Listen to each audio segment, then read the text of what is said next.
আপনাদের আজকে দেখাবো কিভাবে জলপাইয়ের আচার করতে হয়। প্যানটা গরম হয়ে গেছে, এখন এর মধ্যে আমি সরিষার তেল দিয়ে দিচ্ছি, ঠিক পরিমাণ মতো দেবেন। এখানে রাখা আছে রসুন কুচি, 12,000 গুঁড়া, মরিচ গুঁড়া, ধনিয়া জিরা গুঁড়ো করা, লবণ, তেজপাতা।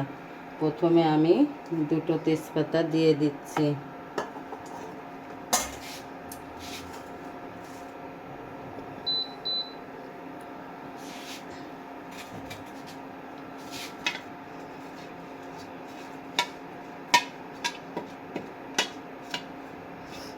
দুটো তেজপাতা ছেড়ে দিয়েছি।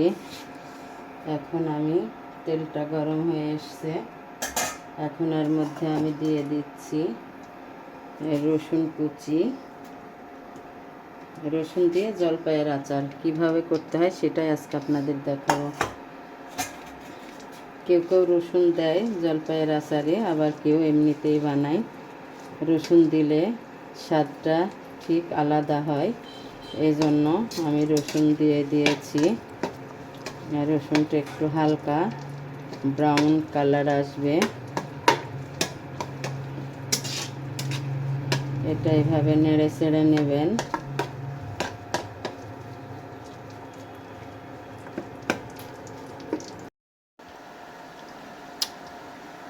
এই দেখুন ব্রাউন কালার হয়ে এসছে।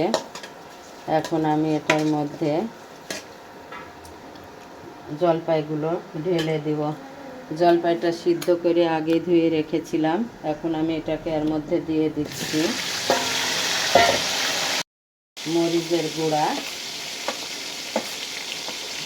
ঝাল করব একটু, ঝাল করলে জলপাইয়ের আচার খেতে অনেক ভালো লাগে। আর আপনারা যে যেমন ঝাল খাবেন সে তেমনই দিবেন। আমরা একটু বেশি ঝাল খাই, সেজন্য মরিচের গুঁড়াটা একটু বেশি দিয়ে দিয়েছি। এটা দিয়ে দিচ্ছি জিরা ভাজা, ধনিয়া গুঁড়ো একসাথে ভাজা রেখে দিয়েছিলাম, এখন আমি এটাকে দিয়ে দিচ্ছি।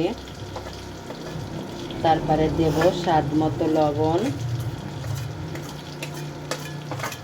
তারপরে দিয়ে দিচ্ছি 12,000 গুঁড়া, ঠিক পরিমাণ মতো দেবেন, বেশি 12,000 দিলে আচারটা তিতো হয়ে যাবে। এখন আমি এটাকে নেড়ে চেড়ে নেব।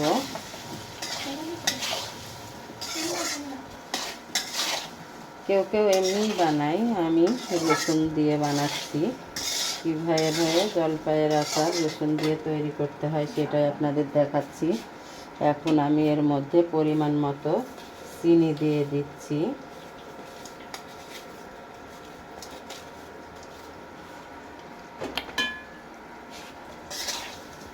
এটাকে সুন্দরভাবে নেড়ে চেড়ে নেবেন। দেখুন কত সুন্দর কালার এসছে। এখন এটার মধ্যে আমি একটু পানি দিয়ে দিচ্ছি।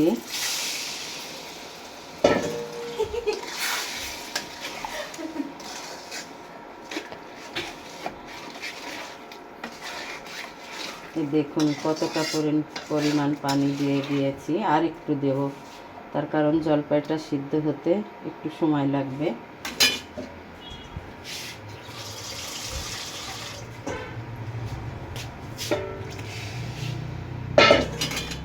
ঠিক এতটা পরিমাণে পানি দেবেন।